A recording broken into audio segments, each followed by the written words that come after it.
Chapter 3. Gregor suddenly straightened, feeling the battle raging within him, his humanity against his new, predatory nature. He knew he had to make a choice. His gaze met the eyes of the girl Lucretia was holding. Terror filled them, but also a desperate plea for salvation. She did not scream, did not beg for mercy. She only looked at him as if awaiting an answer he himself did not yet know. "Kill her," Lucretia repeated, shoving the victim closer. "Or are you afraid to embrace your new gift?" Gregor felt his throat burn with unbearable hunger. His body demanded blood.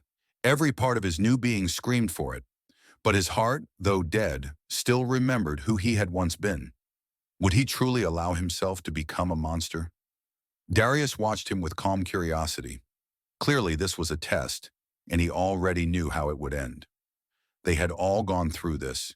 He was waiting for the moment when Gregor would finally abandon his humanity. But Gregor refused to become just another soulless creature ruled only by the thirst for blood. "No," he said quietly but firmly. Lucretia tilted her head, her face momentarily twisting in surprise. "What?" "I will not kill her," he repeated resolutely. "I will not become like you." At that moment, Darius sighed heavily and slowly approached him. "You disappoint me, Gregor. I thought you would understand. But perhaps you simply need additional motivation." He made a gesture, and suddenly two vampires appeared behind Gregor, seizing his arms. He barely had time to react before they forced him to the ground.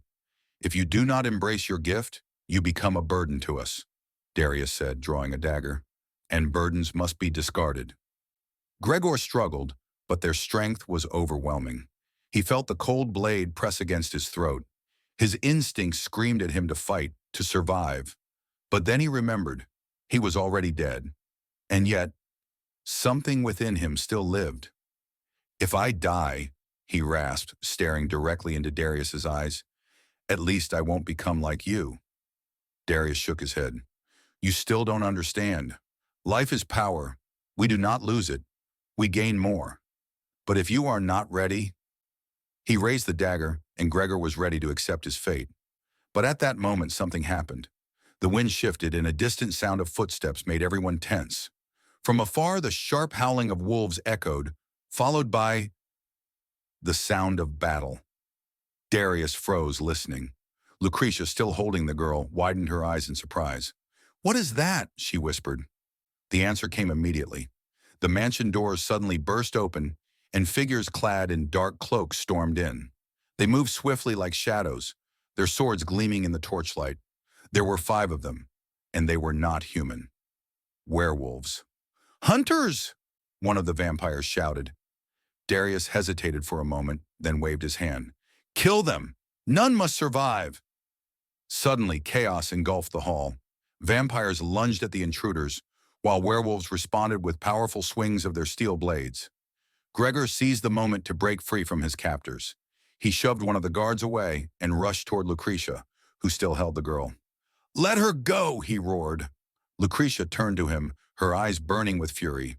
"You chose your side, Gregor, and it was the wrong one." She released the girl and struck him with such force that he was thrown backward. But his new nature allowed him to recover quickly. He dodged the next strike, rolled beneath her, and snatched a sword from one of the fallen guards.